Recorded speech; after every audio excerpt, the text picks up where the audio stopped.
it's good to be back in Chicago after a couple of years away. It is. I want to start tonight with a poem from the Sufi mystic poet Hafiz. It's translated by Daniel Landinsky, and it's called "What Should We Do About That Moon?" A wine bottle fell from a wagon and broke open in a field. That night, 100 beetles and all their cousins gathered and did some serious binge drinking. They even found some seed husks nearby and began to play them like drums and whirled. This made God very happy. Then the moon rose into the sky, and one drunk creature, laying down his instrument, said to his friend, for no apparent reason, "What should we do about that moon?" It seems to Hafiz, most everyone has laid aside the music, tackling such profound and useless questions.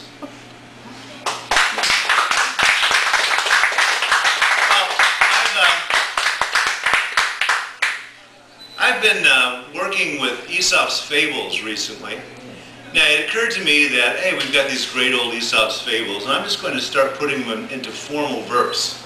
And I thought that was a brilliant idea, to take these kind of sloppy things and put them into formal verse. And then I did some Googling around and discovered that Socrates had done that as he was waiting to drink the poison. So I wasn't the first in line. But this is a sonnet, believe it or not, on belling the cat. Put your sonnet ears on. Once upon a time, there was a council of mice where the subject was a dreaded enemy, the cat. "What's the solution? What shall we do?" the counselors fretted. "The problem is all in how the cat comes, slow and treacherous," said one of the mice. "Oh yes," said another, "but what can be done?" A young mouse leapt from his seat in a trice. "We will then bell the cat, so we know her whereabouts. We shall use a ribbon of silk."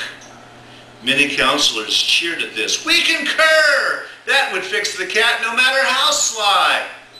"Yes, but," said an old mouse with a yawn, "but who might it be who puts the bell on?" This is one of my, you don't have to do that, wait till later. Yeah, wait till later. This is one of my works in progress. Hence the ink across the page. Why should anyone give a rat's ass about poetry? Or the dark rooms where it happens? Or the dark minds where it occurs? Why should anyone give a rat's ass about another stack of words? Aren't we all already covered in words? Why should anyone give a rat's ass about poetry? Not Ganesh's rat who holds the jewel of the world, not any dragons at the edge of the earth.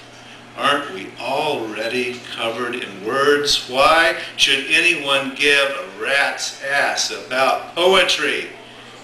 And you there on your cross, did you get the worst of it?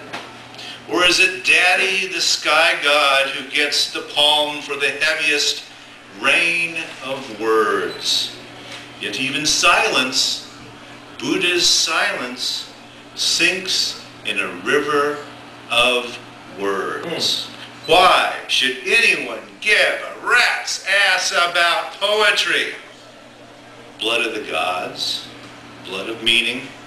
Why should anyone give a rat's ass about poetry? The thing Mohammed spewed and David danced naked to.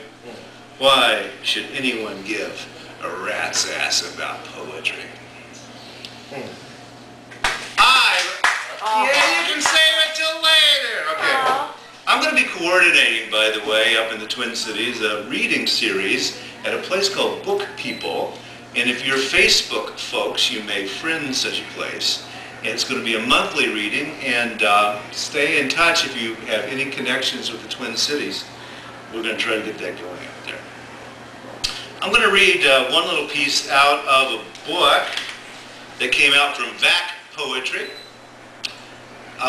It's called This Is Just to Say, and I thought I would read one poem from that. This is my most recent book.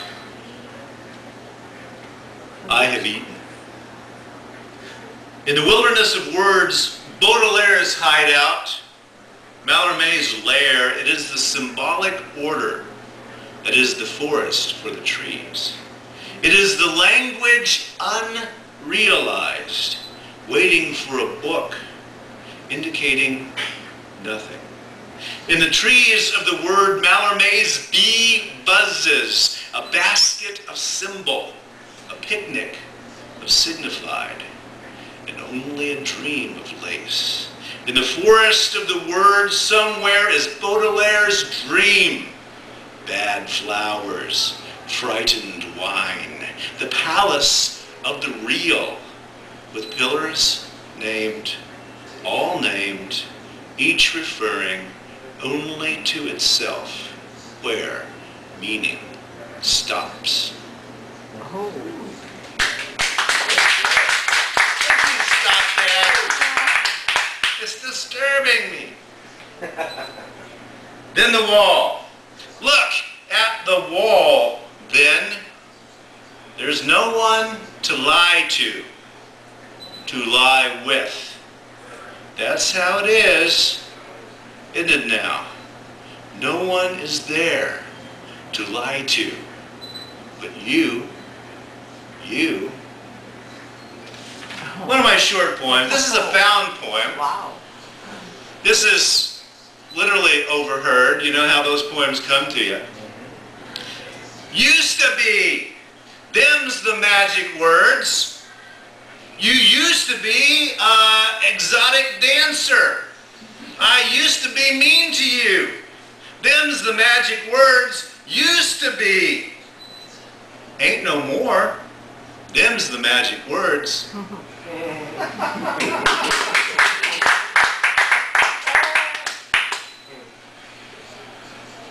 To repeat. Look at the people doing today, what we did yesterday, day, yes, look how unique we say, not remembering yesterday or yesterday. Another one of those little short poems. Oh, I should read, you know, I'm a very automatic kind of writer. I write kind of all the time, to be frank about it. I write on my hand. I write in my notebook. So I was working on a poem coming down on the bus from Minneapolis, which is about 8 hours of misery. Joy. Yay. On the bus, trying not to be dualistic. A shot at Buddha mind, the Buddha of the loudmouth, the Buddha of the cell phone talker, the Buddha of the beer bonger, Buddha the angry couple, Buddha the medical know-it-all, Buddha covering her head, asking this all to go away, Buddha her iPod, Buddha saying, obviously,